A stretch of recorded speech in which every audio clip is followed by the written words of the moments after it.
As we all know, with the highly customizable layout of Clash of Clans, the number of base layout variations is infinite. But what is the first thing we often notice about a base? For me, it's the deliberate arrangement of the spell towers. Why? Because in my opinion, this is the most special defensive building in the game, with 3 different states supporting nearby structures. These are Rage Spell, Poison Spell, and Invisibility Spell. Each type has its own defensive use, but arranging them scientifically makes a real difference in the difficulty of each base. Where there is a spell tower, the defense will be stronger, that's for sure. So, what types of spell tower pairings did you encounter in the last season? According to my statistics from the previous 35-day season, there were 17 bases with a double poison spell tower defense. I was quite surprised by its popularity. But what surprised me even more is that I haven't lost a single battle against a double poison spell tower. Most of my defeats were against bases with a double rage spell tower.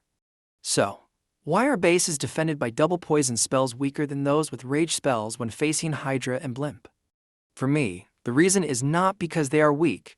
You can see the comparison images below. As you can see, rage spell has only one attribute, which is increasing the damage of defensive structures by 60%, but it lasts 1.5 times longer than the poison spell. On the other hand, the poison spell has 3 attributes, dealing damage per second, reducing speed, and reducing attack rate. However, the poison spell has a disadvantage against Hydra and Blimp because it will fire poison at the first troops that enter its activation range. This means its effective poison range can lie outside the attack range of the strong structures placed around it. To make it clearer, when using a Blimp to approach the Town Hall with Hydra, it will activate the poison spell. And sometimes both poison spells if they are placed around the Town Hall. The poison spell tower is most effective when all your troops are concentrated in the area where it is set up. And because its effect only lasts 12 seconds, sometimes your dragon troops might not even reach this poison area before it wears off. However, you shouldn't be complacent. As I mentioned earlier, its inherent strength is not weak compared to other spell towers like Rage Spell or Invisibility Spell. What makes it strong or weak is the number of troops that enter its influence range. The more troops within the poison range, the more effective it becomes. At this point, defensive structures can easily eliminate your troops. For me, there are 2 common types of bases with double poison spell: to spells placed next to the Town Hall, and to spells placed symmetrically apart around the Town Hall. So how do you destroy double poison spell base layouts? So, what is the basic strategy to counter double poison spells? In my opinion, the simplest thing is to eliminate one of the 3 effects of the poison spell, which is the damage dealt per second. Simply by using the healing tome for the Grand Warden, with its ability to heal 150 HP per second for your troops for 25 seconds. This way, we only have to deal with the other 2 effects of the poison spell. So, what else should you pay attention to when facing double poison spells? Of course, it's the way you approach the base and how you use the Grand Warden effectively. Today, I will analyze some battles against basic double poison spell tower bases to give you a clearer idea. Starting with the first base, a layout with 2 poison spell towers symmetrically placed along the long diagonal of the diamond base, both in the center area. My overall strategy for these bases is to deploy your troops within the effective range of the healing tome as much as possible.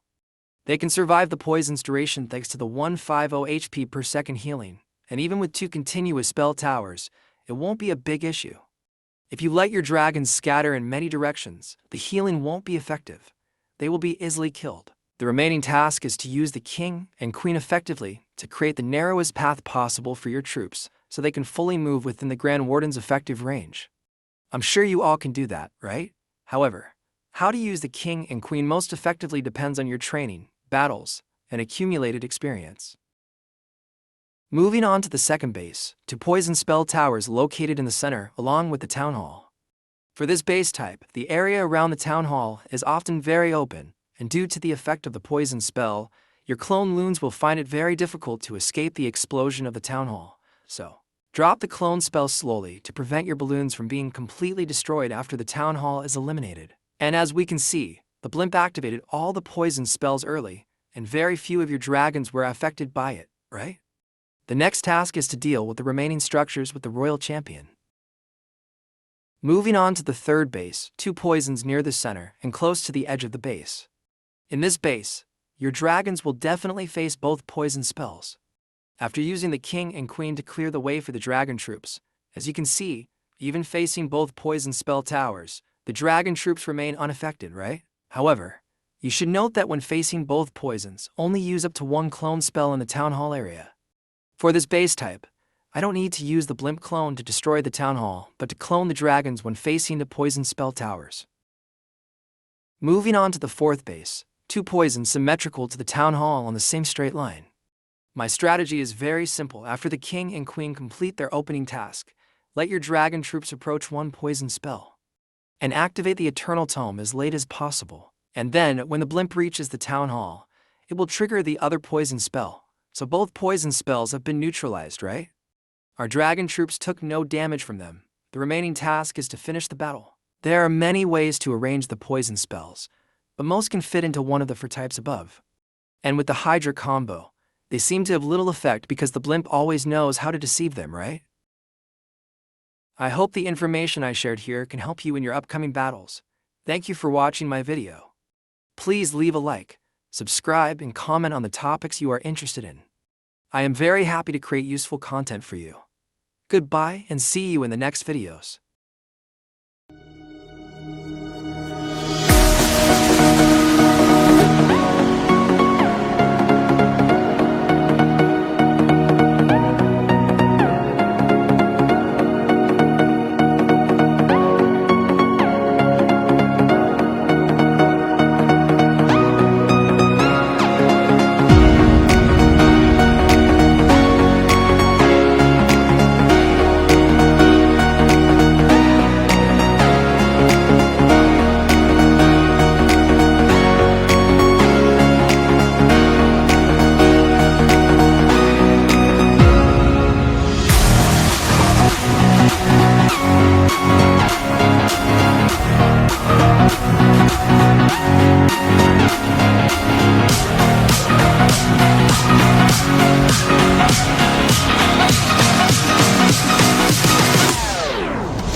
come and go, and they come so easily.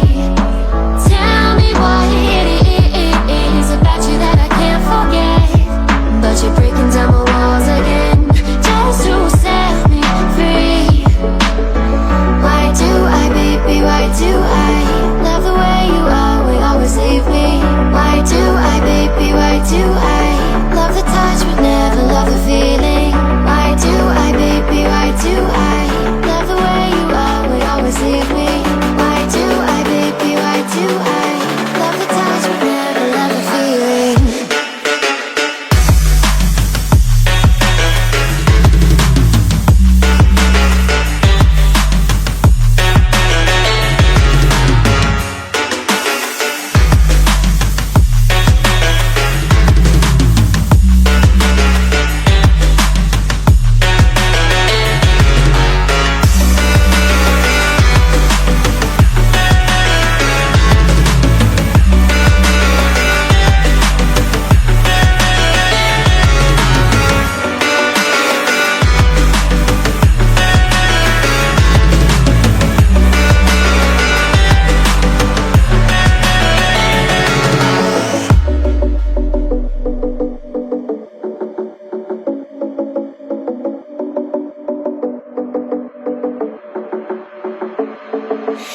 Staying up when I go